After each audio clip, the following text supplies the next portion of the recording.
నమస్కారం సుమన్ టీవీకి స్వాగతం. నేను మానస. ఈ రోజు మనతో పాటు ఉన్నారు జ్యోతిష్య రత్న జ్యోతిష్య చక్ర వైభవ నిపుణ డాక్టర్ రాళ్లపల్లి రవికుమార్ గారు. వారితో మాట్లాడదాం. జూన్ నెల మాసానికి సంబంధించిన మాస ఫలితాల గురించి తెలుసుకుందాం. గురుగారు నమస్కారం అండి. నమస్కారం. గురుగారు, ముందుగా ఈ జూన్ మాసంలో ద్వాదశ రాశులకి సంబంధించి అంటే నవగ్రహాలు ద్వాదశ రాశుల్లో ఏ ఏ స్థానాల్లో ఉన్నాయో ముందుగా వివరించండి. తప్పకుండా. శరదిందు సమాకారే పరబ్రహ్మ స్వరూపిణి వాసరాపీఠ నిలయే సరస్వతి నమస్తుతే. సుమన్ టీవీ ప్రేక్షకులకి నమస్కారం. ఈ మాసం అంటే జూన్ నెల. జూన్ నెలలో నవగ్రహాలు ఎక్కడ ఉన్నాయో తెలుసుకున్నాం. ఎందుకంటే ప్రతిసారి మనం మాస ఫలితాలు చెప్పుకున్నప్పుడు ముందుగా ఏ గ్రహం ఏ రాశిలో ఉన్నాయో తెలుసుకుంటే సంచారం గురించి తప్పకుండా తెలుసుకోవాలండి. ముందుగా వచ్చేసి సూర్యుడు అంటే రవి.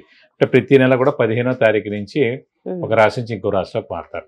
సో మనకి జూన్ 15 నుంచి వేసుకుంటే కనుక జూన్ 14 తారీఖు దాకా వృషభ రాశిలో ఉంటారు. జూన్ 15 నుంచి మిథున రాశిలోకి వస్తారు. సో జూన్ 15 నుంచి చూపించగా జూలై 14 దాకా రవి మనకి మిథున రాశిలోనే ఉంటారు. అలాగే బుధుడు వచ్చేసి మనకి మిథున రాశిలో స్వస్థానంలో ఉంటారు. అలాగే మనకి శని వచ్చేసి ప్రస్తుతం మీన రాశిలోకి ప్రవేశించారు.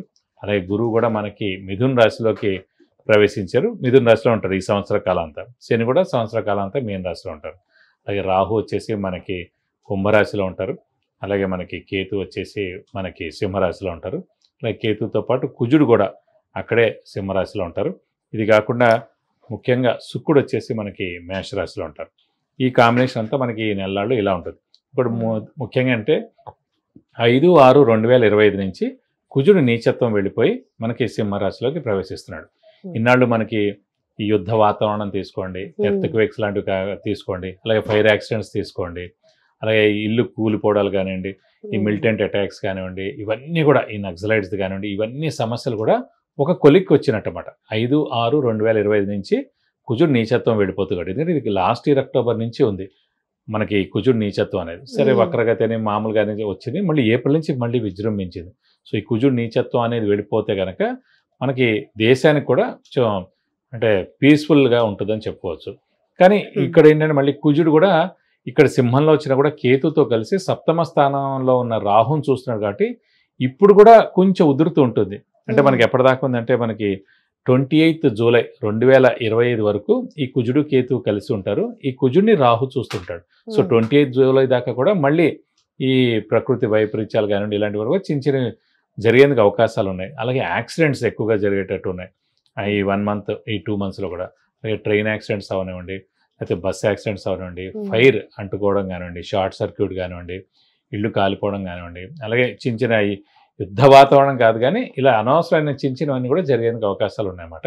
సో కొంచెం జాగ్రత్త వహిస్తే సరిపోద్దని చెప్పుకోవచ్చు. అలాగే మనం ఇప్పుడు ఎక్కువగా మన రాశి ఫలాల్లో వివాహం గురించి వాటి గురించి చెప్పుకుంటాం. ఎందుకంటే వివాహం మెయిన్ ఏంటంటే ఈ మూఢం అవి ఉన్నప్పుడు చేయకూడదు. అంటే ఏదైనా ఎన్ని శుభకార్యం అంటే ఈ ఇంటి గృహప్రవేశం కానివ్వండి, శంకుస్థాపన కానివ్వండి, అలాగే వివాహం కానివ్వండి, అలాగే ఎంగేజ్మెంట్ కానివ్వండి, ఏదైనా ఎన్ని మేజర్ శుభకార్యాలు ఏవైనా సరే మూఢంలో చేయకూడదు. ఎందుకు మనం అలర్ట్ చేస్తున్నాం అంటే అండి, మూఢం మనకు ఇంచుమించుగా 3 నెలల పాటు ఉందండి. ఫస్ట్ వచ్చేసి ఇప్పుడు 10th జూన్ నుంచి 8th జూలై దాకా మూఢం ఉంది. సో ఈ టైంలో మనం ఏమి అంటే కనీసం పెళ్లి చూపులు కూడా చూడడానికి వీలేదన్నమాట. సో అందుగురించి ఇది మనం వేస్ట్ చేయకూడదు టైం. ఈ ఏడాది గురుబలం బాగా ఉన్న వాళ్ళందరూ కూడా త్వరగా మనం ఫిక్స్ చేసుకుంటే మంచిది. అలాగే మళ్ళీ నవంబర్ 30 నుంచి 13th ఫిబ్రవరి 2026 దాకా అంటే అదొక 75 రోజులు. ఈ 10th జూన్ నుంచి 8th జూలై దాకా తీసుకుంటే 30 రోజులు. చూసి ఓవరాల్గా మనకి 100 రోజులు 105 రోజుల దాకా మూఢమే ఉంటుంది ఈ సంవత్సరం అంతా. కాబట్టి గురుబలం బాగా ఉన్న వాళ్ళ మటుకు గట్టి ప్రయత్నం, మానవ ప్రయత్నం, స్పీడ్గా స్మార్ట్ వర్క్ చేసి ఏదైనా చేసి ఫాస్ట్గా పెళ్లి కుదుర్చుకోవడం అనేది చేసుకుంటే చాలా మంచిది. గురుగారు, సింహరాశి వాళ్ళకి ఈ జూన్ మాసం ఏ విధంగా ఉండబోతోంది, ఎలాంటి విషయాల్లో అనుకూలత కనిపిస్తోందో తెలియజేయండి. తప్పకుండా. సింహరాశి అనగానే మనకి మక 1, 2, 3, 4 పాదాలు, పుబ్బ 1, 2, 3, 4 పాదాలు, ఉత్తర 1వ పాదం, ఈ నక్షత్రాల సమంత మనకి సింహరాశిలో వస్తుంది. ఈ రాశి వారికి ఏంటంటే ప్రస్తుతం గురుబలం పరిపూర్ణంగా ఉంది. లాభస్థానంలో గురువు ఉన్నాడు. లాభస్థానంలో గురువు అంటే కనుక లాభాన్ని చేకూరుస్తాడు. ఫర్ ఎగ్జాంపుల్ మనకి ముహూర్త భాగం పెట్టుకున్న లగ్నం నుంచి మామూలుగా జాతకం బాగుందా లేదని చూసుకున్నా కూడా అన్ని ప్లేసెస్ కన్నా కూడా 11th ప్లేస్ అంటే లాభస్థానంలో ఎన్ని గ్రహాలు ఎక్కువగా ఉన్నాయి, ఎన్ని గ్రహాలు ఉంటే అన్ని రకాల లాభాలు మనకి, అన్ని రకాల ధనం కానివ్వండి, మనుషుల సహాయ సహకారాలు కానివ్వండి, గృహ వాహన యోగం కానీ ఇవన్నీ కూడా కలిసి వస్తాయి మేడం. సో అలాంటి లాభస్థానంలో గురువు ఉండడం చేత లాభాన్ని చేకూరుస్తాడు ఈ సంవత్సర కాలం అంతా కూడా. కాబట్టి దైవబలం దైవానుగ్రహం కూడా పరిపూర్ణంగా ఉందని చెప్పుకోవచ్చు. అలాగే హార్డ్ వర్క్ కలిసి వస్తుంది, స్మార్ట్ వర్క్ కలిసి వస్తుంది, అదృష్టం కూడా పరిపూర్ణంగా ఉంది. ఈ అదృష్టం అంటే ఈ సింహరాశి కూడా కర్కాటక రాశిలాగా యోగకారకుడు, అదృష్టకారకుడు, లక్ ఫేవర్ చేసే గ్రహం అయిన కుజుడు 5వ తారీఖు జూన్ దాకా మనకి నీచలో ఉండి సింహరాశిలోకి వెళ్ళిపోతున్నాడు మంచి ప్లేస్. సో ఇన్నాళ్ళు మనకి ఈ సింహరాశి వారికి డబ్బు ఖర్చు, హెల్త్ ప్రాబ్లం, మాట పాట ఇలాంటివన్నీ జరిగాయి. సో 5th జూన్ నుంచి సింహరాశిలోకే వస్తున్నాడు కాబట్టి కుజుడు ఇవన్నిటి నుంచి దూరంగా వెళ్ళేందుకు అవకాశాలు ఎక్కువగానే. సో కాబట్టి అలాగే విద్యార్థులకు సువర్ణ అవకాశం, రాజకీయ నాయకులు, క్రీడాకారులు, పత్రికా రంగం, యూట్యూబ్ రంగం, మీడియా రంగం, సినిమా రంగం, పారిశ్రామిక రంగం అందరికి కూడా అత్యద్భుతంగా ఉంటుందని చెప్పుకోవచ్చు సింహరాశి వారికి. బట్ వీళ్ళకి పట్టిందల్లా కూడా బంగారం అని చెప్పచ్చు. అంటే ఆరోగ్యం చాలా బాగుంటుంది, ఇంట్లో చిన్నపిల్లలు పెద్దవాళ్ళ ఆరోగ్యం బాగుంటుంది, గృహిణులకి మానసిక ఒత్తిడి తగ్గుతుంది. అలాగే ముఖ్యంగా లాభస్థానంలో రవి కూడా ఉన్నాడు, అలాగే మనకి బుధుడు కూడా అక్కడే ఉన్నాడు స్వస్థానంలో. కాబట్టి వీరైనా పోటీ పరీక్షలు, కాంపిటేటివ్ ఎగ్జామ్స్ రాసినా కూడా ఖచ్చితంగా వస్తుందండి. సో గవర్నమెంట్ ఎగ్జామ్స్ అయినా రాసినా కూడా ఇది సరైన సమయం అనమాట. ఈ ఏడాది లోపల సింహరాశి వారు గట్టిగా ప్రయత్నిస్తే గవర్నమెంట్ జాబ్ కూడా వచ్చేందుకు అవకాశాలు ఎక్కువగానే చెప్పుకోవచ్చు. అలాగే విద్యార్థులు కూడా మంచి ర్యాంకులు సాధిస్తారు, మంచి యూనివర్సిటీలో సీట్ వస్తుంది, అది ఫారెన్ కూడా అవ్వచ్చు. సో ఖచ్చితంగా విద్యార్థుల మటుకు సువర్ణ అవకాశం చెప్పుకోవచ్చు. అలాగే అందరికి కూడా సింహరాశి వారికి అత్యద్భుతంగా ఉందని చెప్పుకోవచ్చు.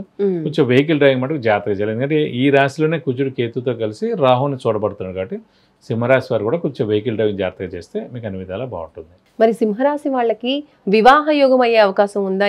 ఈ సంవత్సరంలో వివాహం ఏమైనా కుదిరే అవకాశం ఉందంటారా? తప్పకుండా అండి, ఎందుకంటే లాభస్థానంలో మనకి గురువు ఉన్నాడు కాబట్టి. మనం ఇందాక కూడా చెప్పుకున్నాం 2, 5, 7, 9, 11 స్థానాలు మన రాశి నుంచి గురువు ప్రవేశించినప్పుడు సంవత్సర కాలం అంతా కూడా అది గురుబలం ఉన్నట్టమాట.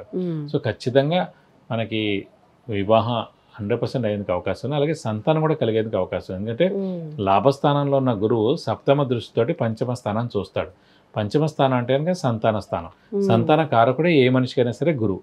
సంతాన కారకుడే సంతాన స్థానాన్ని సప్తమ దృష్టితో చూస్తున్నాడు. కాబట్టి ఖచ్చితంగా సింహరాశి వారు ఎవరైతే ఉన్నారో వారికి సంతానం లేరు, ఆల్రెడీ ఒక సంతానం ఉన్నారు కూడా ఖచ్చితంగా సంతానం కలిగేందుకు కూడా అవకాశాలు ఎక్కువగానే, వివాహం కూడా 100% అవుతుందండి. అలాగే స్థాన చలనం ఉద్యోగం విషయంలో కావచ్చు, ఇంటి విషయంలో కావచ్చు, స్థాన చలనం అయ్యే అవకాశం ఉందంటారా? సింహరాశి వారికి మెయిన్గా ఇప్పుడు అష్టమ శని కూడా స్టార్ట్ అయింది 31 మార్చి నుంచి. కాబట్టి అష్టమ శని అంటేనే స్థాన చలనం. ఇల్లు మార్పు కానీ, ఉద్యోగ మార్పు కానీ, ట్రాన్స్ఫర్ అవడం కానీ, వేరే ఊరికి వెళ్ళి పోస్టింగ్ రావడం కానీ, లేదా వేరే ఊరికి కొత్తగా వెళ్ళి జాబ్ జాయిన్ అవ్వడం కానీ, ఇవన్నీ కూడా ఖచ్చితంగా 100% జరిగేందుకు అవకాశం ఉంది. అంటే ఈ 2.5 సంవత్సరాల లోపల ఎప్పుడైనా జరగచ్చు. కానీ ప్రస్తుతం గురుబలం ఉన్నప్పుడే మనం ప్రయత్నించుకుంటే కనుక మంచి ప్లేస్, అది ఫారెన్ కూడా అవ్వచ్చండి. ఇదే విదేశీ యానం, అదే ఫారెన్లో మనం జాబ్ చేయడం, లేకపోతే ఆఫీసే మనల్ని పంపించడం, ఇలా కూడా జరిగేందుకు అవకాశం ఉంది. కాబట్టి గట్టిగా ప్రయత్నించండి, ఖచ్చితంగా మనకి స్థానచలనం ఉంటుంది. ఆ స్థానచలనం రీత్యా మీకు హెల్పే ఉంటుంది తప్ప నష్టమే ఉండదు. తప్పకుండా మీకు బాగుంటుందని చెప్పుకోవాలి. ఇంకా ఎటువంటి పరిహారాలు పాటించాలంటారు సింహరాశి వాళ్ళు? ప్రస్తుతం అష్టమ శని నడుస్తాం కాబట్టి సంవత్సర కాలం అంతా కూడా మనం ప్రతి శనివారం ఉపవాసం ఉండడం మంచిది. అలాగే ఆంజనేయ స్వామిని ముఖ్యంగా ఎక్కువగా పూజించాలి, వెంకటేశ్వర స్వామిని ఎక్కువగా పూజించాలి. వీలైతే ఒక శనివారం రోజు రక్తదానం చేస్తే కూడా దోషం మొత్తం కూడా శనిది ఏమవుతుందో అదంతా కూడా తొలగిపోతుందని చెప్పాలి.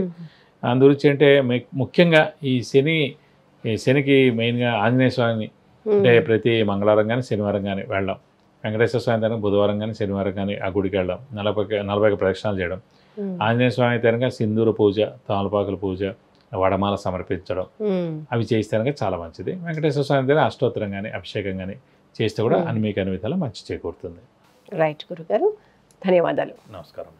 చూసారు కదండి, సింహరాశి వాళ్ళకి జూన్ మాసం ఏ విధంగా అనుకూలించబోతోంది. చక్కగా అన్ని విషయాల్లోనూ అనుకూలత కనిపిస్తుంది. కాబట్టి ఒక్క విషయంలో అంటే యాక్సిడెంట్స్ అయ్యే అవకాశం ఉంది కాబట్టి సెల్ఫ్ డ్రైవింగ్ విషయంలో మాత్రం జాగ్రత్తగా ఉండాలి. మిగతా అన్ని విషయాలు కూడా చక్కగా అనుకూలించే అవకాశాలు ఉన్నాయని గురుగారు తెలియజేస్తున్నారు.